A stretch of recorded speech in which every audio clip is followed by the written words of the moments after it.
Well, I'm always really surprised that our home record is considerably better than our away record, and I've been one of those coaches who try to, tell the team and have them believe that a gym is a gym, a basket is a basket, and so, you're hoping that the home court advantage isn't that great, and you should be able to have comparable records on both home and away games. That being said, I guess we love our rims, our crowd, with the new success our men's program has had.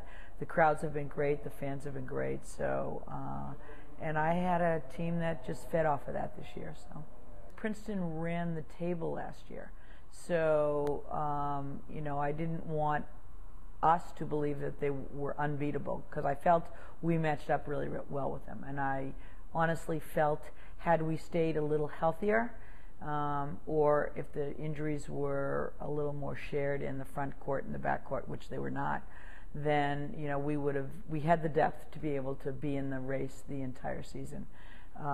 We did have more than our share of injuries, and I really don't like when teams and coaches talk about that, because everyone has them. We're not any different than anyone else. The injuries that we had this year unfortunately hit us very hard in the front court. And my team is pretty young. Our senior class was the class that was hit hard.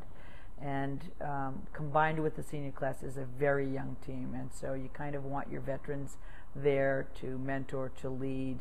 And that was hard because they were a very injured class. Really hard in the front court. Claire Wheeler, a senior, had a season-ending injury with her knee.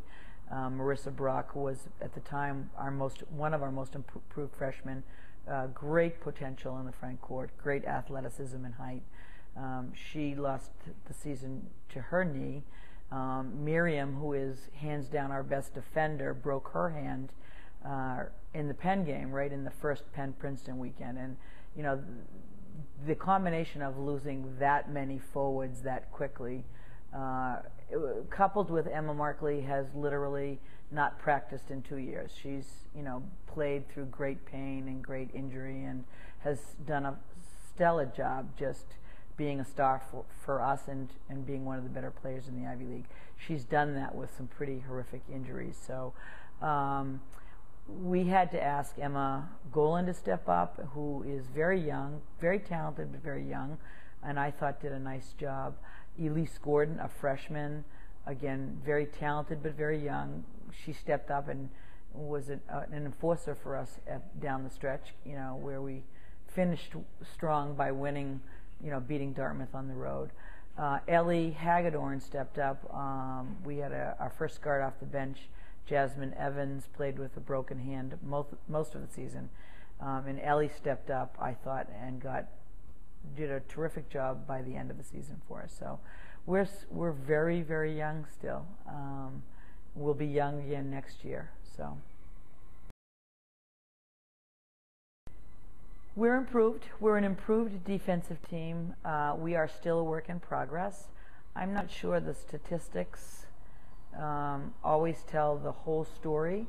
I think good/great defensive teams, I believe that's a mentality, and in that regard, we've made great strides. Again, I think we're a work in progress, and I think when you're trying to change a mentality or an attitude, you can't do it overnight. It's going to take a while, a season or two, to get that in, and I really like what I see right now.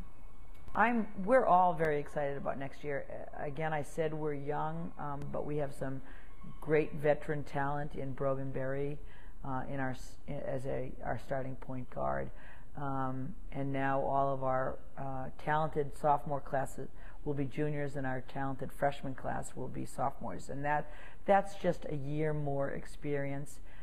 We have probably one of the strongest recruiting classes I've ever had here in 29 years. It includes all positions. It includes a point guard that's very similar to Brogan Berry, and I have always felt Brogan's one of the best point guards in the Ivy League. It includes a McDonald's All-American, which is the first ever in the history of the program, and it's the first in the history of the Ivy League. I believe women have never had a McDonald's All-American, and men have only had one. So she can dunk.